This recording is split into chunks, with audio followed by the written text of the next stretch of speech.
हम अपनी जिंदगी की परेशानियों को दो नजरियों से देखते हैं, या तो हल्के में लेते हैं या फिर बहुत बड़ा समझ लेते हैं। छोटी छोटी दिक्कतें बड़ी बन सकती हैं। ये परेशानियां हमारे अपने लोगों पर भी असर डाल सकती हैं। मुझे भी ऐसी ही एक परेशानी हुई थी, और वो भी मेरे सबसे प्यारे इंसान के लिए। जैसी जैसी हाँ।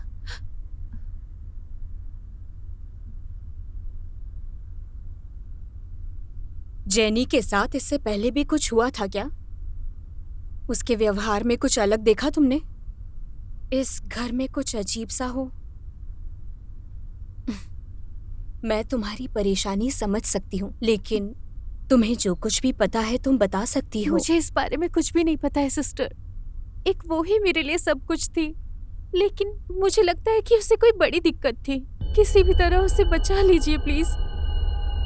जैसी सिर्फ इतनी ही जानकारी के साथ मैं कुछ नहीं कर सकती। तुम्हें और कुछ याद है क्या? जैसे उसके व्यवहार में तुम्हें कोई बदलाव दिखा हो?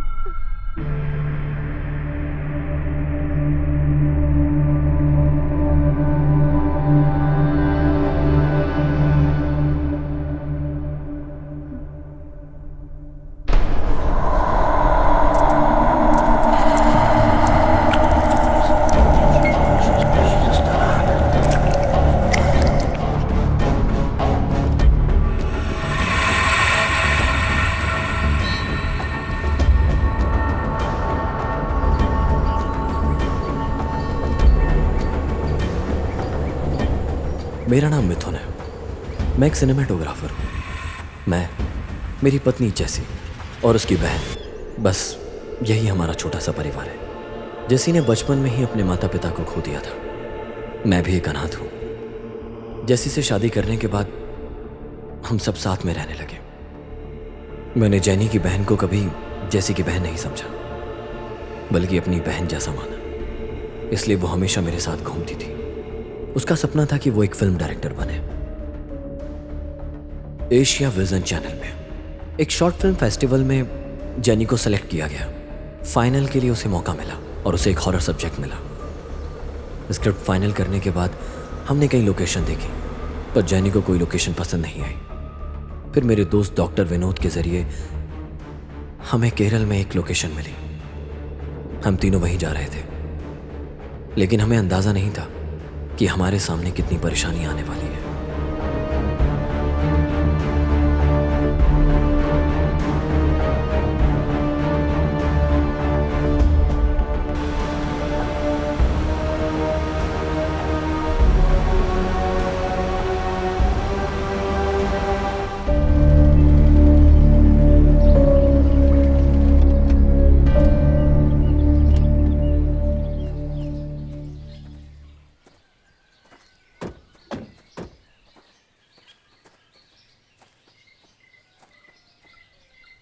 हाय सर। हाय। मैं वेनु हूँ। क्या तुम बहुत देर से इंतजार कर रहे हो? मिथुन, आप मिथुन हो ना? हाँ हाँ। विनोद सर ने मुझे बताया था। मैं आपको चाबी देने आया हूँ। हम यहाँ एक हफ्ता रुकेंगे। हमें कुछ सामान खरीदना है। मैंने पहले ही जरूरी सामान ला कर रख दिया है। अगर आपको कुछ और चाहिए तो प्लीज मुझे बता देना। मेरा घर यहीं पास में ही है। चलता हूँ। Bye sir. बाय।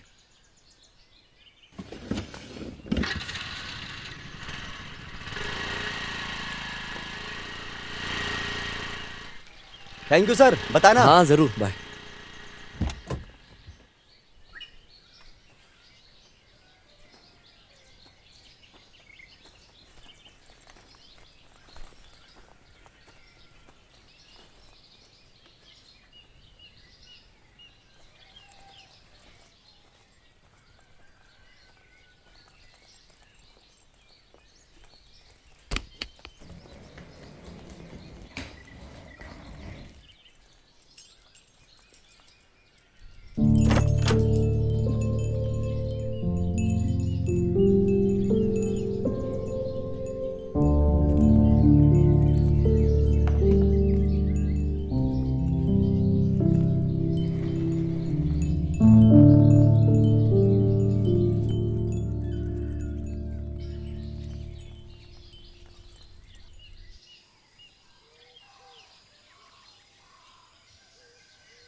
जैसी हम्म? तुम 2 हफ्ते के लिए ट्रिप पे आई हो और सामान 2 महीने का लेकर आई हो। मेरी हेल्प करा दो ना। बिल्कुल नहीं, मैं यहाँ सिर्फ आराम करने आई हूँ। तुम जाके जेनी से कहो तुम मुझे यहाँ सिर्फ उसके काम के लिए लाए हो, या फिर अपने डॉक्टर दोस्त से कहो। ओह हाँ, मुझे याद है, मुझे कॉल करना है।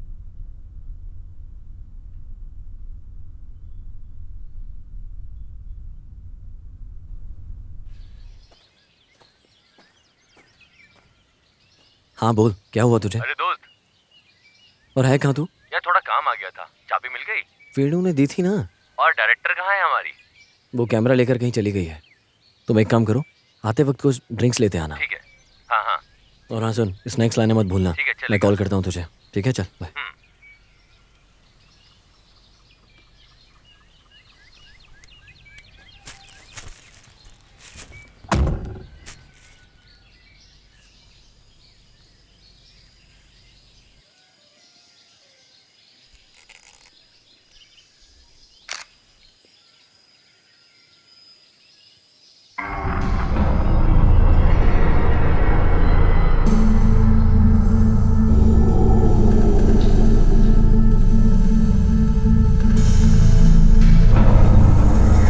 जेनी, हाँ, आ रही हूँ।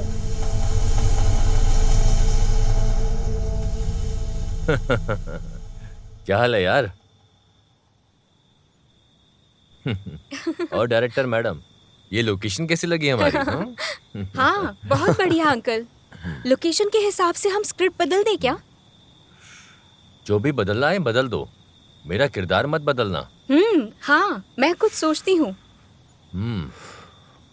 स्टोरी अच्छी है, हॉरर सब्जेक्ट के लिए एकदम सही है। पर तुम विलियम्स के बारे में नहीं जानती जो यहाँ रहते थे। ऐसी कई कहानियां हैं। यहाँ की हर चीज की एक अपनी कहानी है। यहाँ तक कि विलियम्स की जिंदगी भी किसी हॉरर फिल्म की जैसी ही थी।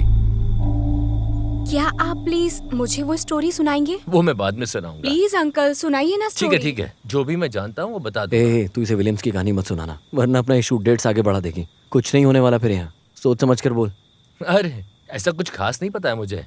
मैं वही बताऊंगा जो मुझे पता है। कुछ भी नई कहानी मत बना यार, जितना तुझे पता है उतना ही बोल बस। अरे मैं वही बताने वाला हूँ जो मुझे इस शहर के लोगों ने पहले बताया था।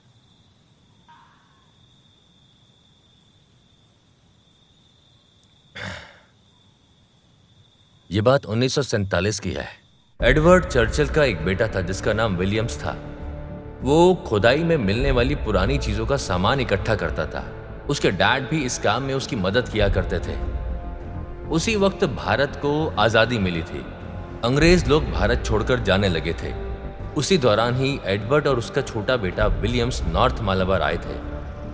वहां आकर विलियम्स को कुछ हैरान कर देने वाली बातें पता चली। उसे यहूदी लोगों और उनके अनोखे रीति रिवाजों के बारे में भी पता चला। वो ये जानकर हैरान हो गया कि उनके ज्यादातर रिवाज काले जादू से जुड़े थे। तभी से उसमें उसकी दिलचस्पी बढ़ती चली गई और वो रिसर्च करता रहा। उसी दौरान उसे एक बॉक्स के बारे में पता चला। उसके बाद से वो पूरी तरह से उसी बॉक्स की तलाश में लग गया। कई महीनों तक ढूंढता रहा और एक दिन वो बॉक्स उसे मिल गया। पर उसे इस बात का बिल्कुल पता नहीं था कि ये बॉक्स उसकी जान के लिए खतरा बन जाएगा। जब वो बॉक्स घर लाया तो उसकी तबीयत दिमागी और शारीरिक दोनों तरह से बिगड़ने लग गई। उसके बाद एडवर्ड ने विलियम्स को बड़े बड़े डॉक्टर्स को दिखाया। उन्होंने इलाज किया, लेकिन कोई भी डॉक्टर विलियम्स को बचा नहीं पाया। और छठे दिन विलियम्स ने अपने ही कमरे में खुद को गोली मारकर आत्महत्या कर ली। और उस हादसे के बाद एडवर्ड वापस इंग्लैंड चला गया।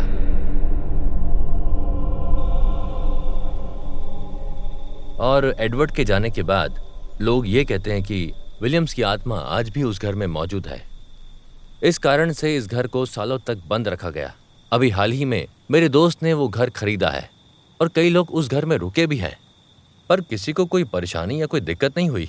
और फिर उस बॉक्स का क्या हुआ? ये मुझे नहीं पता, शायद अभी भी यहाँ हो। क्यों, तुम्हें वो बॉक्स चाहिए क्या? कुछ गड़बड़ मत करना। अरे नहीं अंकल, मैं ऐसे ही पूछ रही हूँ। मैं एक सिस्टर को जानता हूँ, सिस्टर थेरेसा। अगर कुछ जानकारी चाहिए हो तो सिस्टर थेरेसा से बात कर लेना। वो काफी समय से इस पर रिसर्च कर रही हैं। अगर तुम चाहो तो मैं उससे बात कर सकता हूँ। ओह, वो तुम्हारी मदद कर सकती हैं। मैं देखकर तुम्हें बताता हूँ, ठीक है? ठीक है uncle. Good night. Okay.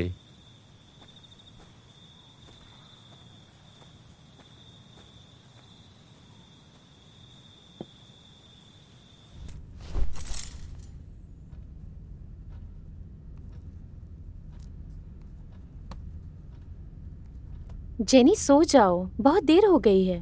Please, थोड़ा काम है। क्या ये काम कल नहीं कर सकती? मैं इसे जल्दी खत्म कर दूंगी, तुम सोने जाओ। ठीक है, जैसी तुम्हारी मर्जी। क्या तुम्हें अकेले सोने से डर लगता है? डर लगेगा? मैं कोई छोटी सी बच्ची नहीं हूँ, अपने घर में अकेले ही सोती थी। लेकिन ये हमारा घर नहीं है। जेनी, क्या तुम्हें उस कहानी पर यकीन है? तुम्हें समझ नहीं आया कि वो झूठ थी? अब ये सच हो या झूठ हो, लेकिन मुझे ये स्टोरी पसंद है। आखिर मेरी स्क्रिप्ट है ना? ठीक है, काम पूरा करके जल्दी से सो जाना, मैं जा रही हूँ। हाँ, bye bye. Good night. Good night.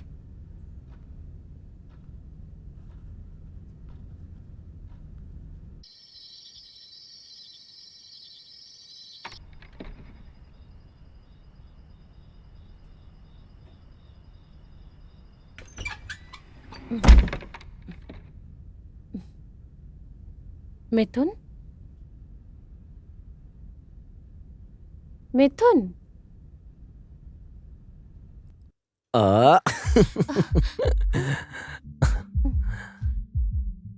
डर गई तुम कौन? मैं? मेरे होते हुए? नहीं। कॉकरोच देख के तो तुम कूद पड़ती हो और मेरे सामने बहादुर बनने की एक्टिंग कर रही हो। हाँ, एक्टिंग करना बंद करो। हाँ साहब, कॉकरोच से डर लगता है मुझे, पर अब छोड़ो, मुझे नींद आ रही है।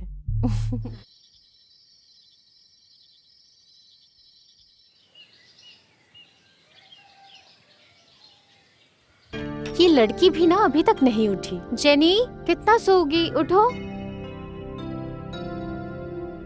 जेनी, अब उठ भी जाओ नींद से, उठो। आलसी लड़की कहीं की।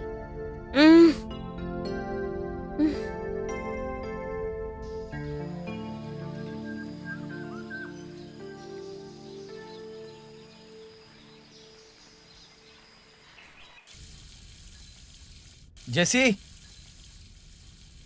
जेसी। हाँ।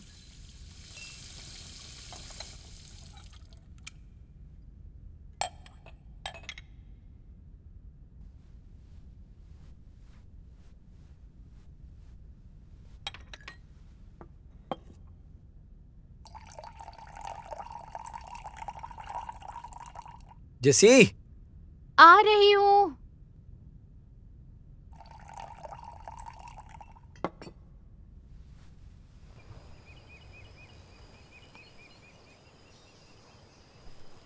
जेनी कहाँ है?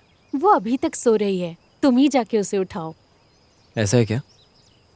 तुम्हारे अंकल ने मुझे फ़ोन किया था, वो कुछ प्रॉपर्टी की बात कर रहे थे। मैं चाहता हूँ कि इस मैटर को तुम ही हैंडल करो, वरना वो मुझे बार बार कॉल करते रहेंगे। ये टॉर्चर नहीं झेल सकता मैं। मुझे उनसे कोई बात नहीं करनी। अब हमें उनसे कोई रिश्ता नहीं रखना है। मुझे कुछ नहीं चाहिए, बस तुम और जेनी ही मेरे लिए काफी हो।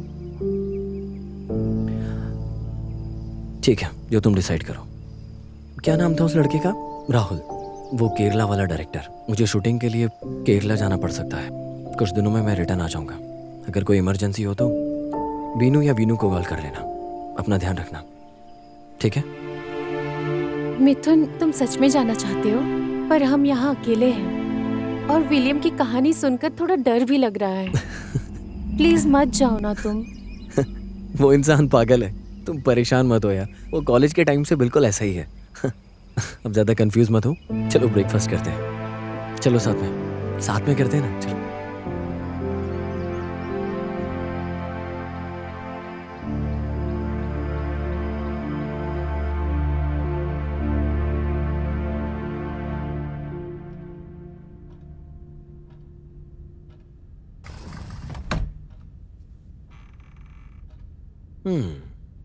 अब तक सो रही है।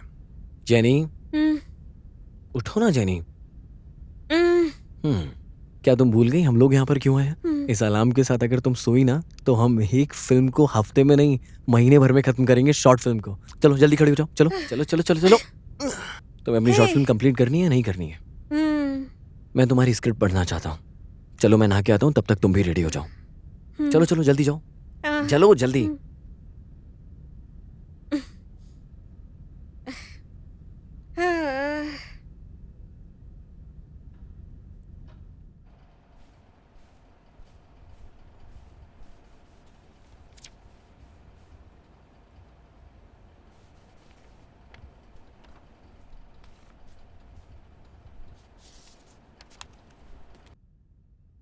स्क्रिप्ट तो तुम्हारी बहुत अच्छी है, लेकिन क्लाइमैक्स में थोड़ा सा चेंज होना चाहिए। क्या तुम्हें एक बात पता है, इसके लिए बहुत सारे आर्ट प्रॉप्स की जरूरत पड़ेगी, जैसे कि वो बॉक्स। लेकिन हमें नहीं पता कि यहाँ ये सब चीजें मिलेंगी या नहीं। वो तो हम बदल भी सकते हैं, बाहर ढूंढने की क्या जरूरत है, हम ऊपर भी तो ढूंढ सकते हैं ना। वैसे भी मैंने वहाँ पर एक बॉक्स देखा है, और भी चीजें हैं वहाँ पर, उन्हें हम इस्तेमाल कर सकते हैं। चाबी मतलब? ये देखो, ये रही।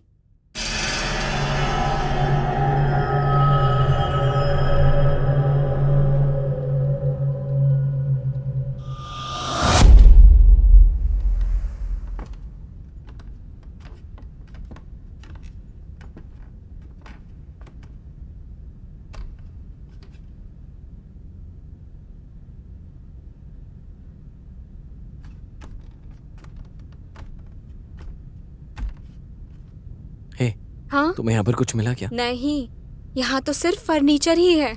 तो फिर ठीक है, यहाँ हम दोनों को मिलकर ही ढूंढना पड़ेगा। नहीं, हम जैसी को बुला लेते हैं। देखा, उसने मुझे ही बुला लिया। अच्छा अब मैं नीचे जाता हूँ, नहीं तो ऊपर आ जाएगी।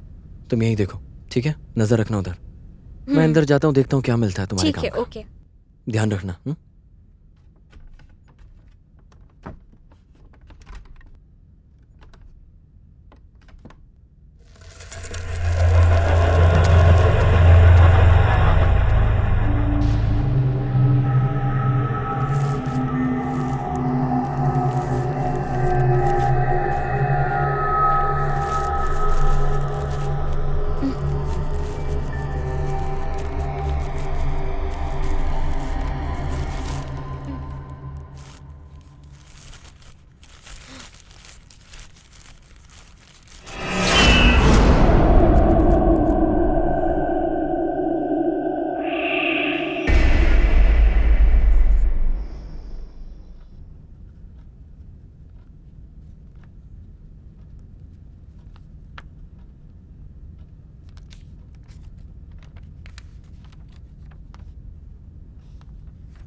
जेनी अभी तक सोई नहीं क्या? हाँ, मैं सोने ही जा रही हूँ।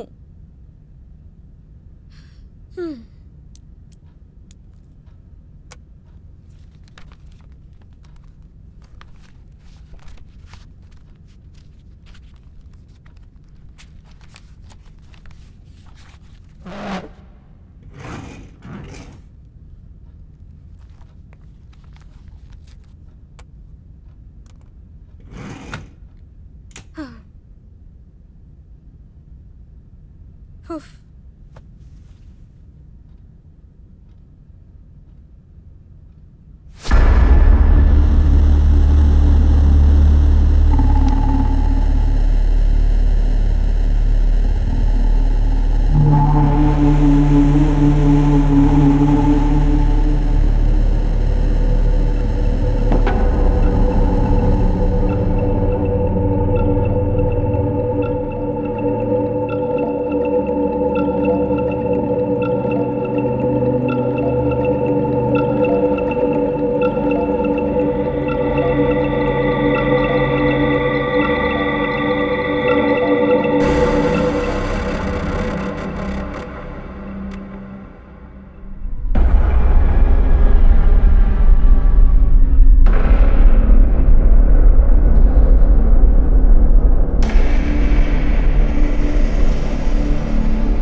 क्या हुआ तुम्हें? बताओ ना मुझे, इतना अपसेट क्यों लग रही हो?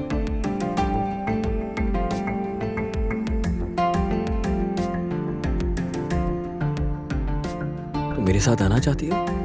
इसके लिए जेनी को मनाना पड़ेगा। तो क्या मुझे जेनी से पूछना चाहिए? लेकिन जेनी है कहाँ? वो शायद गार्डन में होगी।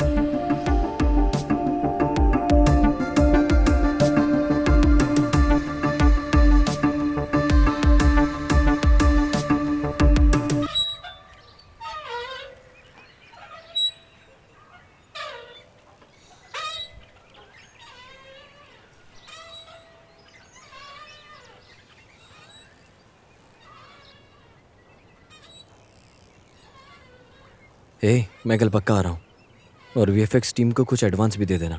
तुम ये सब प्रोड्यूसर को बता देना। एक और बात, मेरी फीस के बारे में भी बात करना, नहीं तो वो बार बार परेशान करेगा। और सुन, एक काम कर, मुझे लोकेशन भेज देना, समझ गया ना? हाँ बाय। तुम यहाँ पर हो? पता है मैं तुम्हें कब से ढूंढ रहा था। मैं तुम्हें एक बात बताना भूल गया हूँ। पता है, हमारी शॉर्ट फिल्म की टीम 2 दिन में आने वाली है। तुम कुछ बोल क्यों नहीं रही हो? मुझसे नाराज हो गया? जेनी सुनो ना, तुम्हें कुछ ऊपर मिला क्या? जेनी, मैं बात कर रहा हूँ तुमसे। नहीं, मुझे वहां पर कुछ नहीं मिला। मैं थक गई हूँ, जाकर आराम कर रही हूँ। जेनी, मैं 2 दिन में कोचीन जा रहा हूँ। मैंने तुम्हें पहले ही बताया था। जेनी।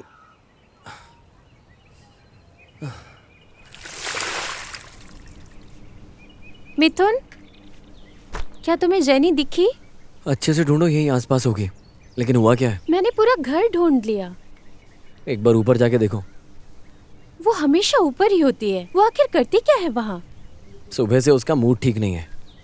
अच्छे से बात करना चाहो। हमेशा ही उसका मूड खराब रहता है। जेनी, जेनी,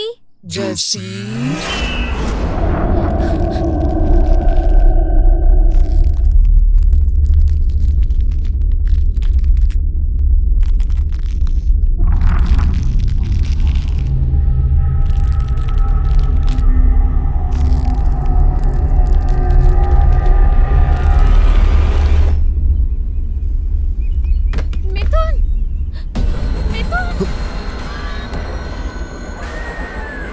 मिथुन, जेसी, मिथुन, जेसी क्या हुआ तुम्हें? मिथुन। जेसी, क्या हुआ? तुम रो क्यों रही हो? क्या है वहां? नीचे चलो, चलो चलो मेरे साथ चलो। चलो आ जाओ, जल्दी करो। आराम से, आराम से, संभल के पैर रखो।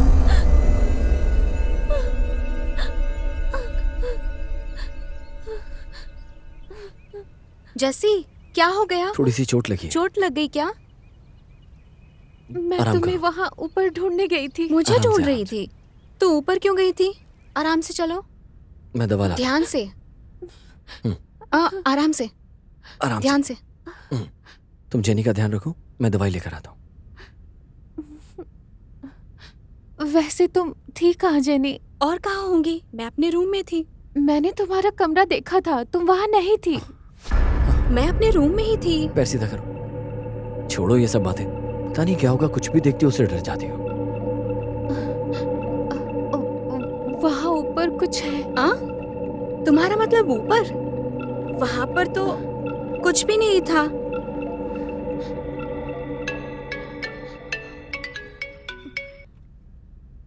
हाँ हेलो, कल 11 बजे प्रोड्यूसर से मीटिंग है, टाइम पर पहुंच जाना। लेट मत होना बिल्कुल भी।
एक बात तो साफ थी, उस बॉक्स के मिलने के बाद हमें काफी बदलाव दिखे, तो मैंने डॉक्टर विनोद को उसे चेक करने के लिए बुलाया।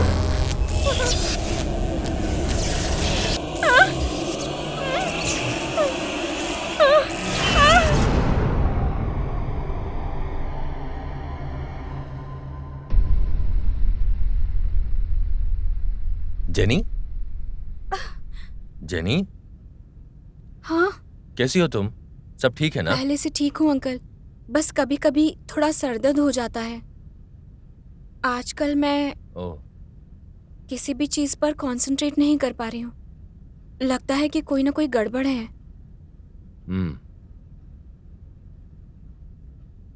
ऐसा कुछ नहीं है, 2 दिन आराम करो, सब ठीक हो जाएगा। Okay uncle. जेनी, लगता है तुम काफी किताबें पढ़ती हो, है ना? उतना भी नहीं पढ़ती अंकल, मित्तुल मेरे लिए कुछ बुक्स लाता था, बस वही पढ़ती थी मैं, और कोई नहीं। ठीक है, एक बात पूछो जेनी। हाँ पूछिए अंकल। जेनी, जैसी की शादी के बाद क्या तुम्हें अकेलापन महसूस हुआ है? ऐसा तो मुझे नहीं लगा। क्यों? कुछ नहीं, बस ऐसे ही पूछा। हो सकता है कि तुम्हारी हॉरर स्क्रिप्ट और इस घर के माहौल की वजह से तुम्हें कुछ अजीब लग रहा हो या कोई परेशानी हो रही हो। कोई बात नहीं, सब ठीक हो जाएगा, तुम चिंता मत करो।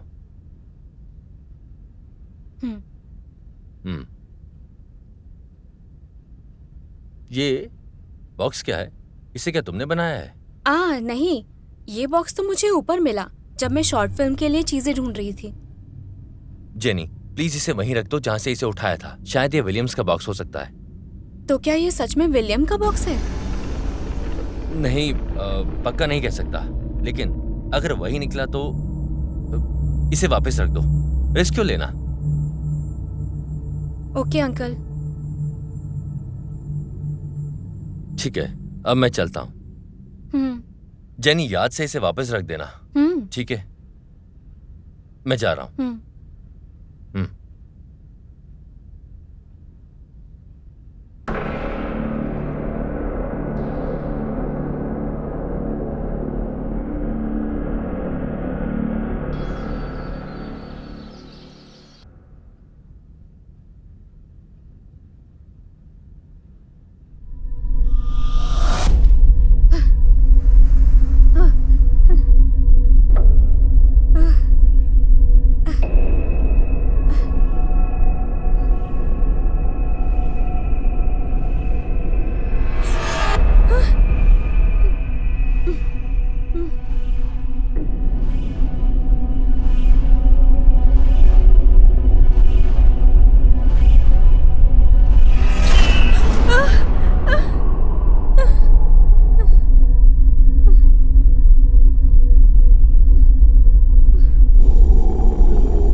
जेनी क्या हुआ?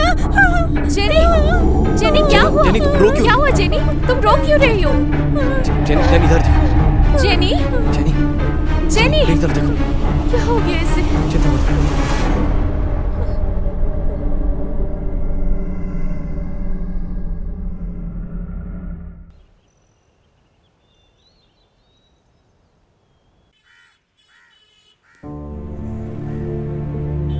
हेलो। हाँ, डॉक्टर को दिखा दिया है। क्या कहा? चिंता की कोई बात नहीं है। डॉक्टर ने भी वही कहा जो विनोद ने कहा था। ये सब ज्यादा स्ट्रेस लेने की वजह से हो रहा है। वो स्क्रिप्ट को लेकर ज्यादा ही सोच रही है, बस यही वजह है। डॉक्टर ने 2 दिन का आराम करने को कहा है, लेकिन वो बहुत परेशान है। वो 2 दिन बाद फिर से शुरू कर सकती है। हाँ, मैंने भी बिल्कुल उसे ऐसे ही कहा है। ठीक है, तुम दोनों जल्दी से बस घर वापस आ जाओ। ठीक है, मैं आता हूँ। हम्म।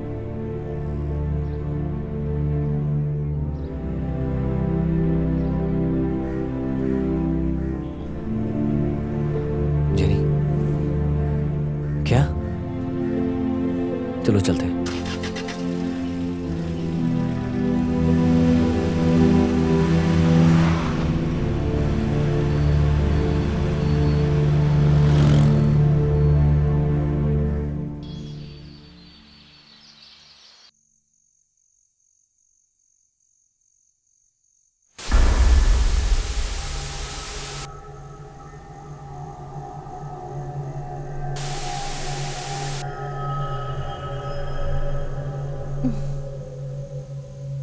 मिथुन, मिथुन, मिथुन।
तो अच्छा है, मैं चलता हूँ फिर। इसे परेशान मत करना, ध्यान रखना उसका। ठीक है, चल बाय। जो कुछ भी हो मुझे फ़ोन करके बताना। भला उसके साथ मैं क्या करूंगी? उसकी ये हालत मुझसे देखी नहीं जा रही है। जेनी, जेनी, 2 दिन के लिए आराम करो, फिर मैं वापस आकर सब संभाल लूंगा। ठीक है?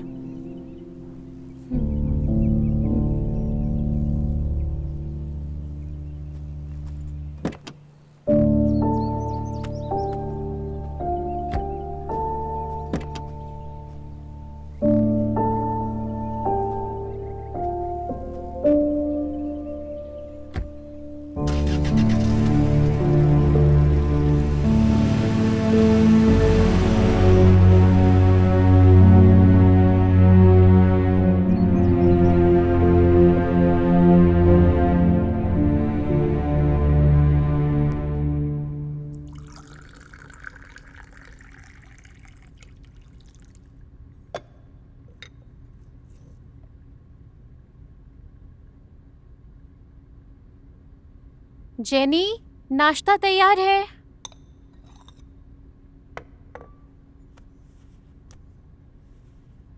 जेनी,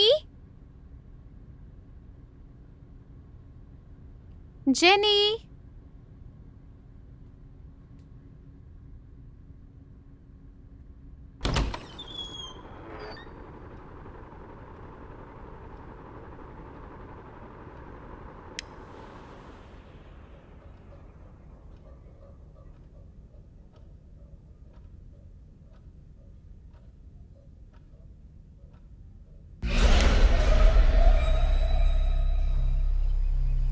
जेनी, जेनी, तुम यहाँ क्या कर रही हो? क्या तुम यहीं पर थी? मैंने तुम्हें कितनी आवाजें लगाई। जेनी, क्या तुम मुझे सुन रही हो? जेनी, आखिर तुम देख क्या रही हो? हाँ, मुझे थोड़ी देर के लिए अकेला नहीं छोड़ सकती क्या?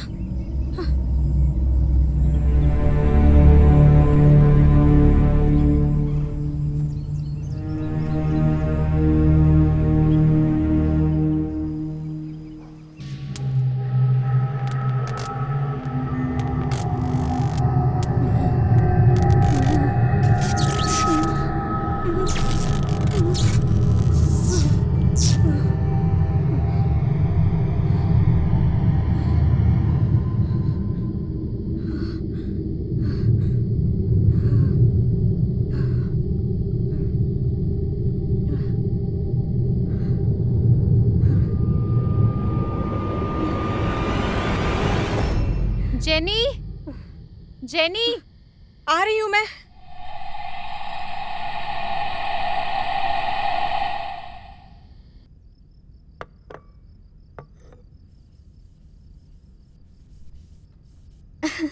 Hi my dear.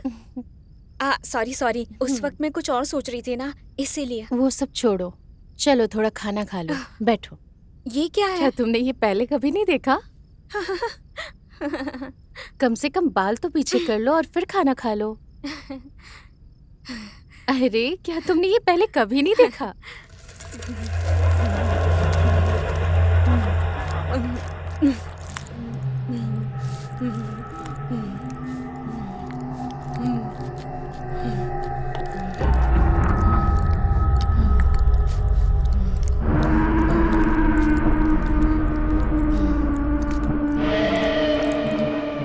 जैसी, प्लीज ऐसा कुछ भी मत सोचो, तुम उसे परेशान मत करो।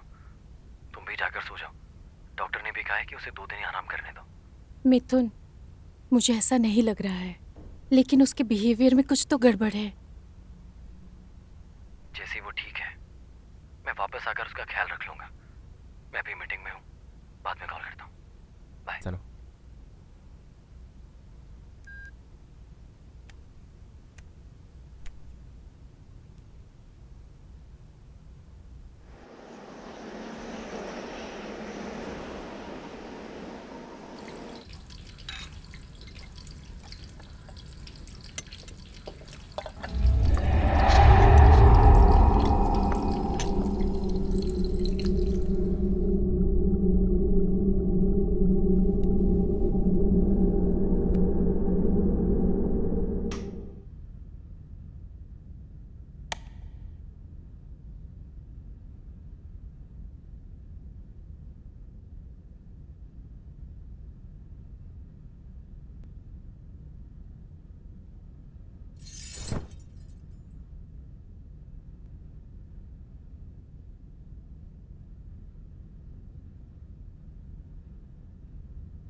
जैसी,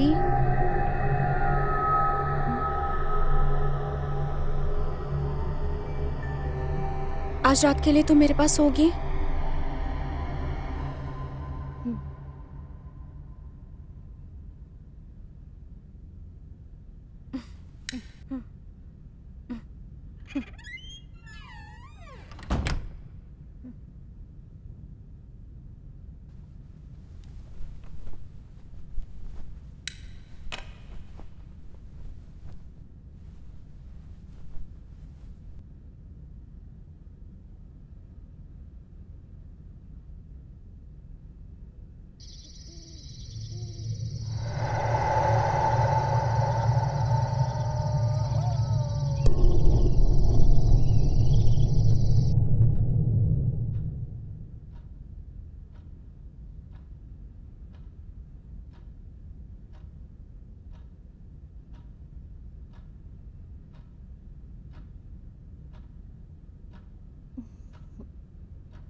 jenny, Jenny,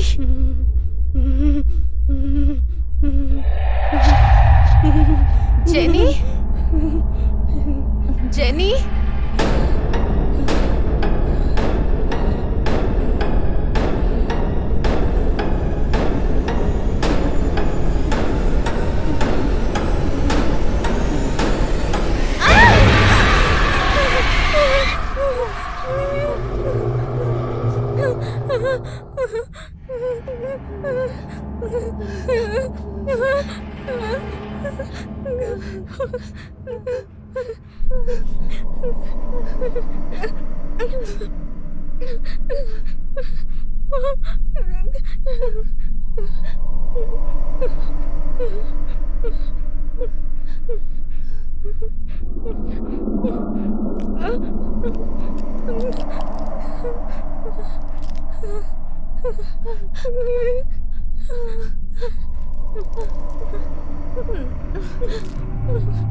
Jenny, Jenny,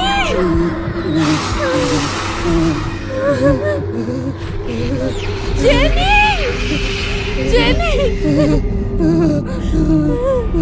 jenny.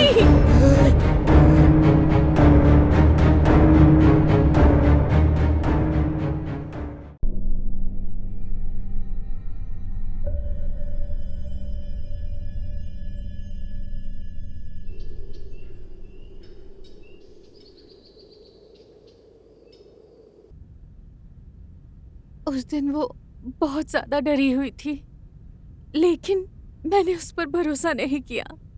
उस पर भरोसा करती तो शायद ये सब नहीं होता। विनोद, मुझे नहीं लगता कि ये मेरे बस की बात है। ये केस बहुत ही ज्यादा कॉम्प्लिकेटेड है। मुझे फादर बेनेडिक्ट को मदद के लिए बुलाना ही होगा। सिर्फ वो ही हैं जो जेनी को बचा सकते हैं। मैं उन्हें सब कुछ बता दूंगी, वो हमारी मदद जरूर करेंगे।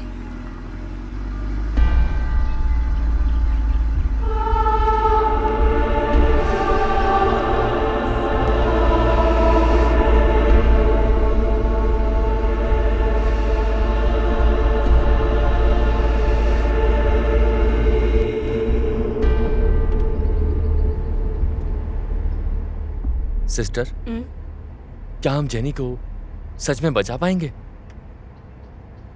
क्या ये हो सकता है? विनोद, मैं जैसा कह रही हूँ वैसा ही करो। तुम फादर बेनेडिक्ट को ठीक से जानते नहीं हो। उन्होंने पैरानॉर्मल एक्टिविटीज पर बहुत सी किताबें लिखी है। वो किताबें पढ़ने के बाद ही मुझे इन चीजों में दिलचस्पी हुई। तुम बस एक बार जाकर उनसे मिल लो, बाकी सब वो खुद ही संभाल लेंगे।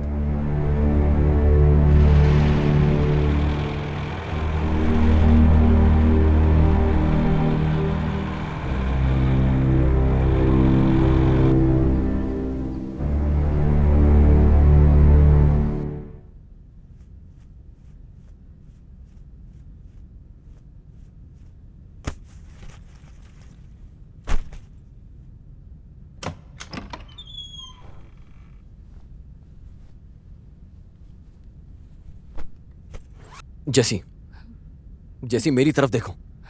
क्या कर रही हो तुम? मैं जेनी को यहाँ से लेकर जा रही हूँ। अगर तुम चाहो तो हमारे साथ चल सकते हो। क्या बकवास कर रही हो तुम? तुम्हें लगता है कि सारी प्रॉब्लम ऐसे ठीक हो जाएंगी तुम्हारे ये सब करने से?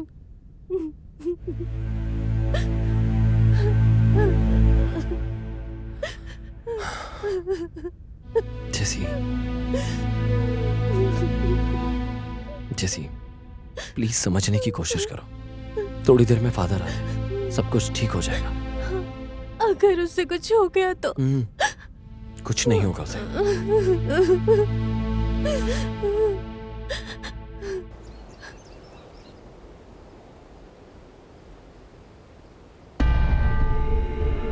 जैसा कि सिस्टर ने कहा था, फादर ने मुझे कॉल किया था। उन्होंने जेनी के बारे में कुछ पूछा मुझसे, और मैंने भी उनसे एक सवाल पूछा, क्या तुम जेनी को बचा सकते हो? पर उन्होंने उसका कोई जवाब नहीं दिया। अगर हम जेनी को नहीं बचा पाए तो जेनी को कौन बचाएगा? अगर फादर हमारी आखिरी हिम्मत है। उन्होंने एक बात कही कि ऑन मेरिया जॉन उनके साथ आना चाहती है। जब तक वो नहीं आते, हम जेनी का ख्याल रखें।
आपने कहा था कि जेनी के पास कोई बॉक्स है, वो बॉक्स कहाँ है?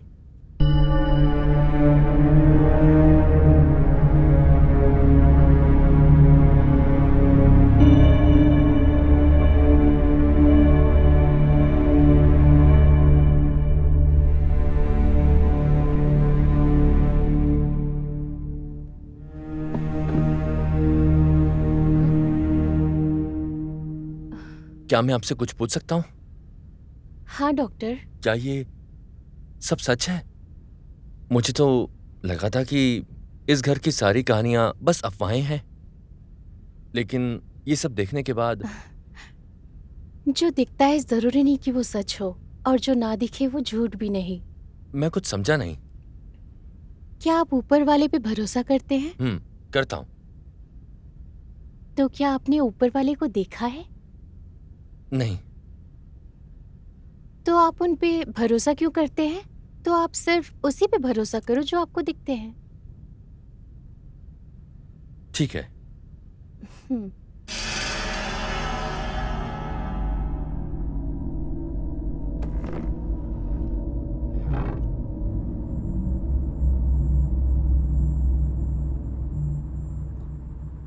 फादर। हाँ विनोद, तुम्हारे दोस्त ने यह घर कब खरीदा था? वो 2 साल पहले फादर। जब खरीदा था तब यह घर क्या ऐसे ही दिखता था? नहीं फादर, मेरे दोस्त ने इस घर की थोड़ी मरम्मत करवाई थी। उससे पहले यह घर विलियम्स फैमिली का था, है ना? हाँ फादर। यह घर रिसोर्ट के लिए काफी अच्छी है। हाँ, हमने भी यही सोचा है। वो जैसे यूके से लौटेगा हम यहाँ काम शुरू कर देंगे। बहुत अच्छे। क्या तुम्हारे दोस्त के परिवार के साथ पहले कभी ऐसी कोई दिक्कतें हुई थी क्या? नहीं फादर, तभी तो मैंने मिथुन के परिवार को यहाँ बुलवाया था। विनोद, क्या मुझे थोड़ी कॉफी मिल सकती है? माफ कीजिए फादर, मैं बस 5 मिनट में लाता हूँ। ठीक है।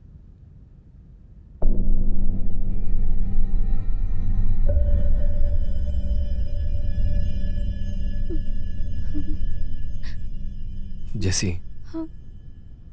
तुम ऐसा क्यों कर रही हो? चिंता मत करो। मुझे लग रहा है कि जेनी को कोई बड़ी दिक्कत है। उन्हें कहो कि जेनी को बचा ले। चिंता मत करो, हम उसका ध्यान रखेंगे। हम हैं उसके लिए। मैं कुछ नहीं होने दूंगा उसे। जेसी, थोड़ी सी कॉफी पियोगी?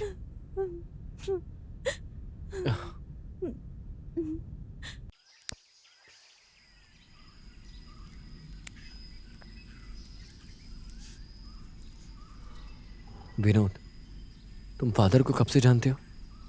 मुझे ठीक से याद नहीं, लेकिन उनकी लिखी हुई किताब पैरानॉर्मल एक्टिविटीज पर बहुत फेमस है।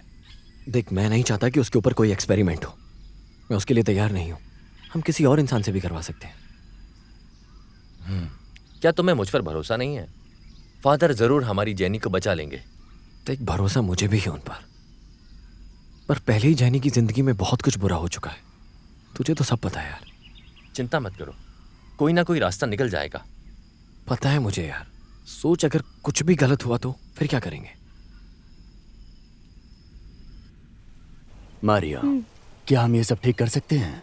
मैं यकीन से तो नहीं कह सकती हूँ फादर। हम जेनी को उस आत्मा से छुड़ा तो सकते हैं, पर खत्म नहीं कर सकते। जब आत्मा शरीर से निकलती है तो वो अगले चुने हुए शरीर में चली जाती है। इससे उस आत्मा को और ज्यादा ताकत मिलती है। तो क्या वो आत्मा पहले से ही किसी को चुन चुकी है?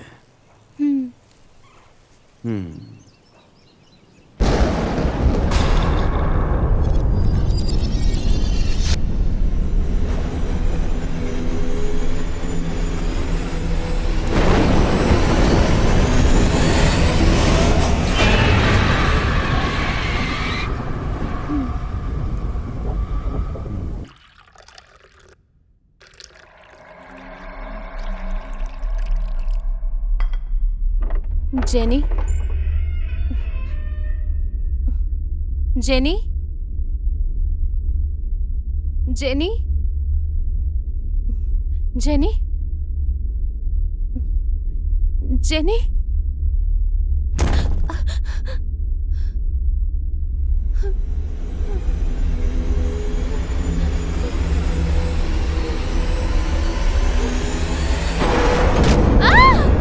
दरवाजा खोलो, खोलो दरवाजा। कौन है? खोलो, खोलो दरवाजा, खोलो।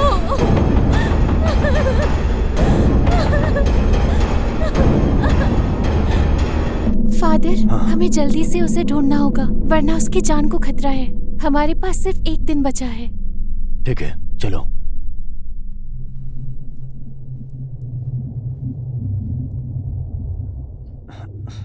दरवाजा बंद कर दो।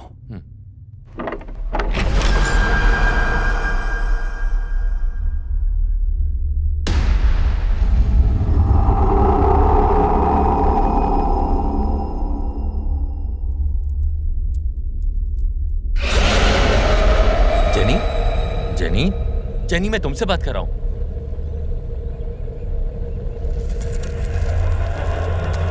मैं तुमसे बात कर रहा हूं। कहां देख रही हो तुम? मारिया,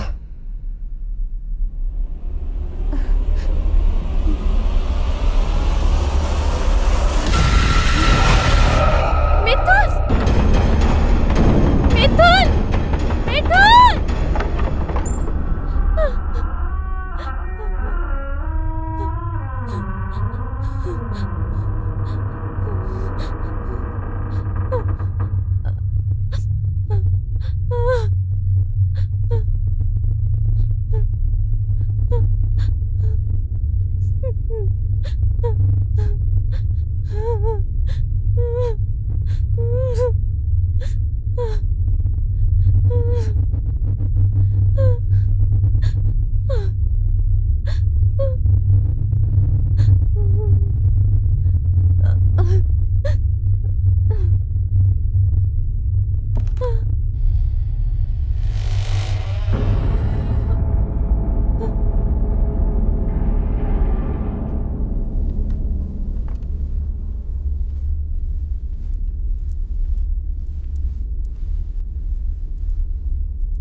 फादर,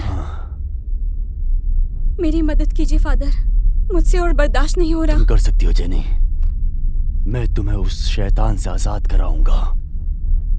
तुम सिर्फ मेरी बात को ध्यान से सुनो। तुम्हारा गॉड भी तुम्हें मुझसे बचा नहीं सकता। गॉड के नाम पर ही मैं ये कर सकता हूं।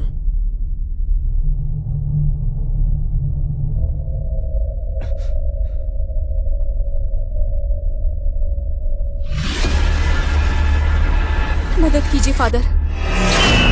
जेनी, मैं तुमसे बात कर रहा हूँ, कब से बुला रहा हूँ तुम्हें।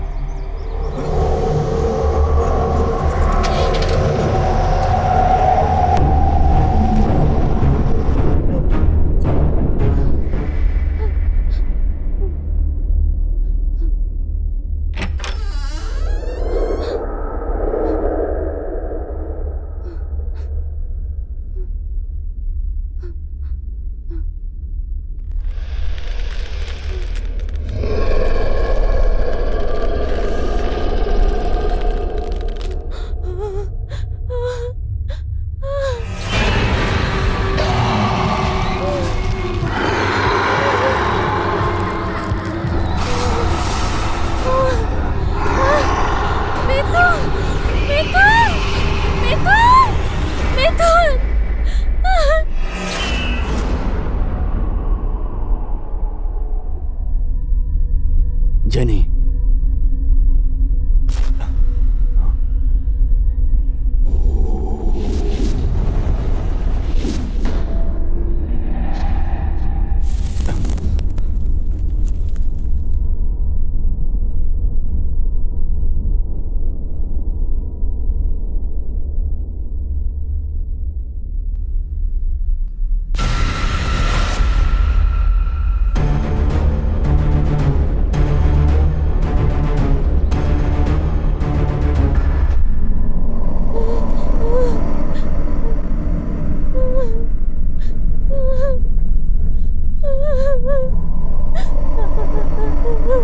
जेसी, क्या हुआ तुम्हें?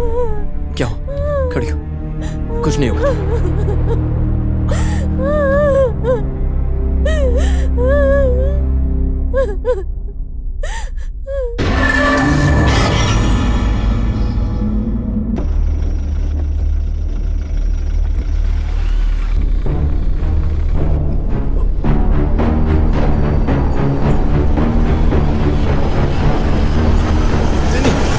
जेनी,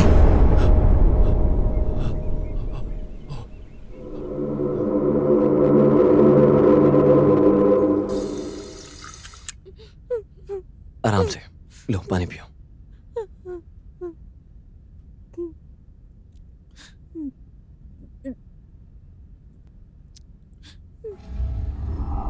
जेसी, जेनी कहाँ जा रही है?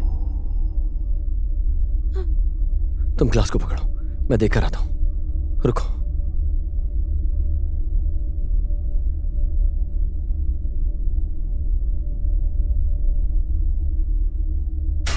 जेसी,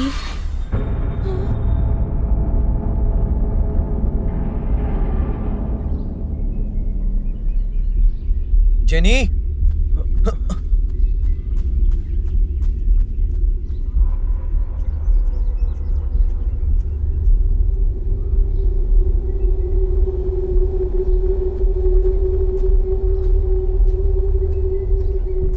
जेनी, जेनी, जेनी, जेनी रुको।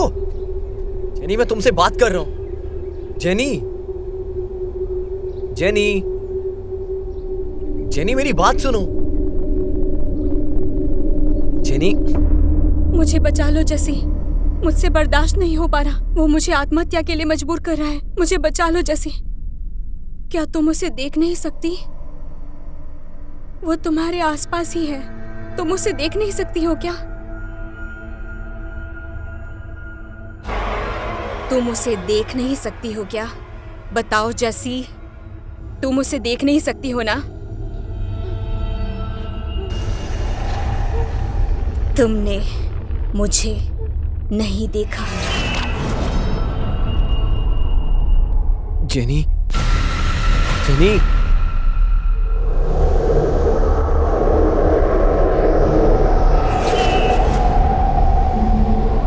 Jenny, Jenny, Jenny,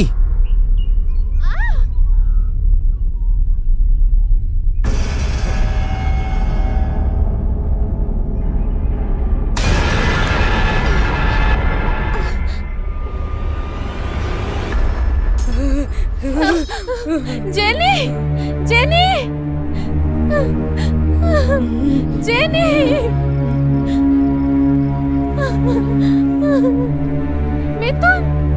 Mithun, Mithun. Jenny, Jenny, क्या हुआ?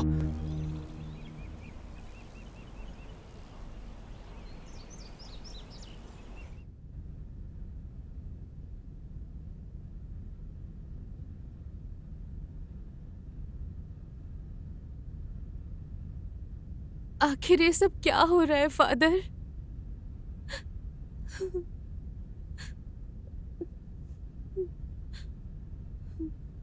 ये जो बॉक्स है कोई आम बॉक्स नहीं है। इसका इस्तेमाल यहूदी लोग किया करते थे। इसे डीबुक बॉक्स कहते थे। क्या डी बुक मतलब? डी बुक यहूदियों की एक पुरानी मान्यता है। ये डी बुक इजरायली संस्कृति का हिस्सा है। डी बुक एक ऐसा बॉक्स होता है जिसमें दुष्ट आत्माएं कैद रहती हैं। यहूदी मान्यता के अनुसार कोई भी आत्मा किसी और की या अपनी डी बुक बन सकती है।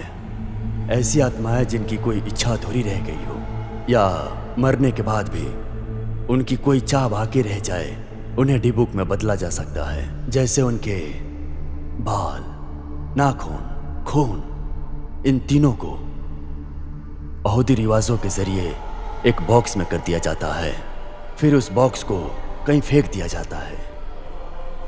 अगर वो किसी के हाथ लग गया और उसने उस बॉक्स को खोल दिया तो वो उस इंसान के जरिए वो आत्मा अपनी अधूरी इच्छा पूरी करती है। 16वीं सदी की शुरुआत से ही लोगों को डी बुक के बारे में पता चला।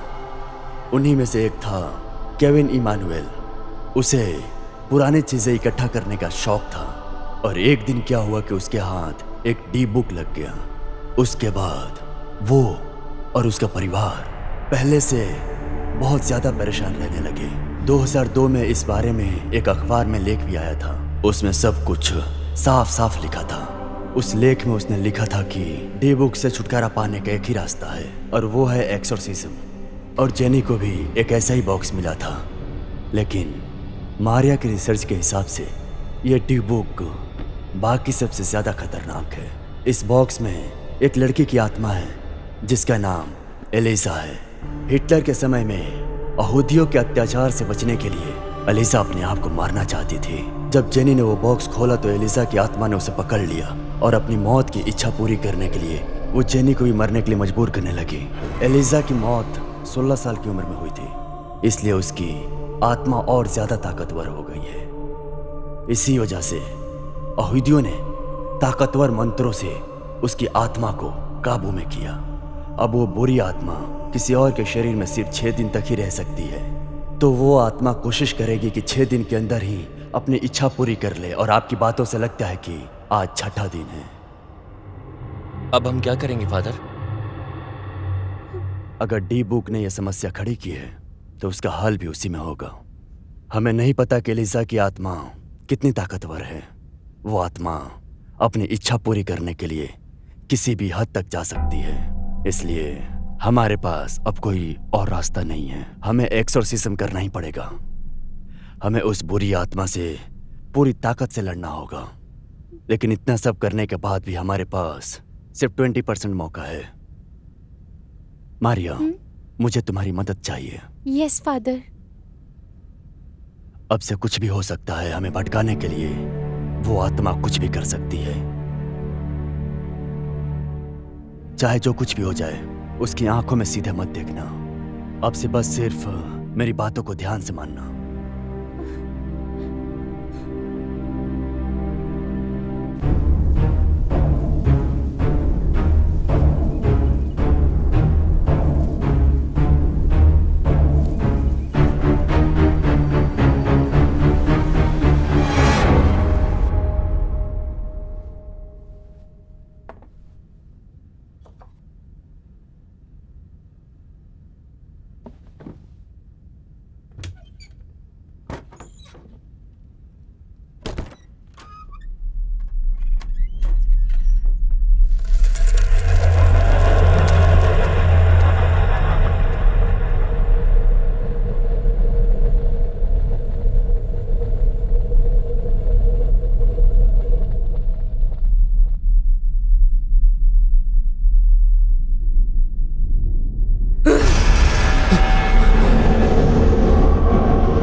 तुम्हारी मौत वैसी नहीं हुई जैसी तुमने चाही थी।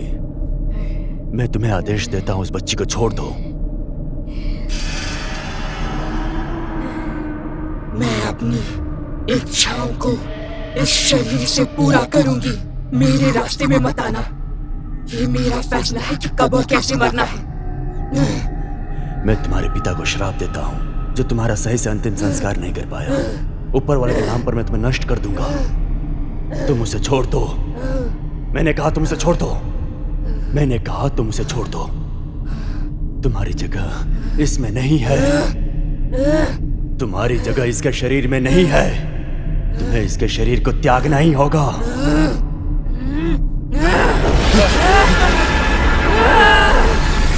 Jenny, Jenny, Jenny.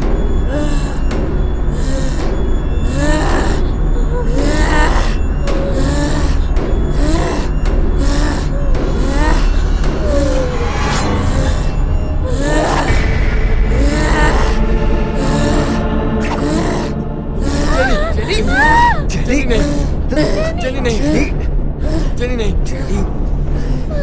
जेनी छोड़ो इसे। नहीं जेनी, जेनी नहीं नहीं नहीं, जेनी छोड़ो इसे। Jenny, Jenny, Jenny.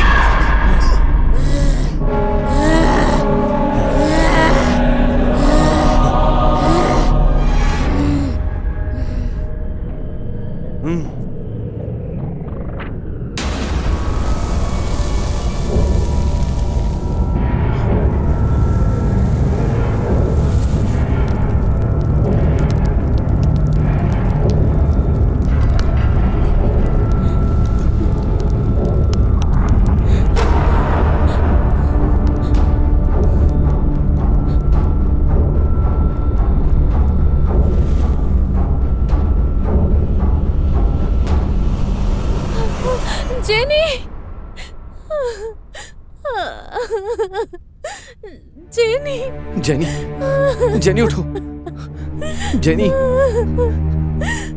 Jenny, jenny मेरी तरफ देखो। जेनी, जेनी कुछ नहीं होगा तुम्हें।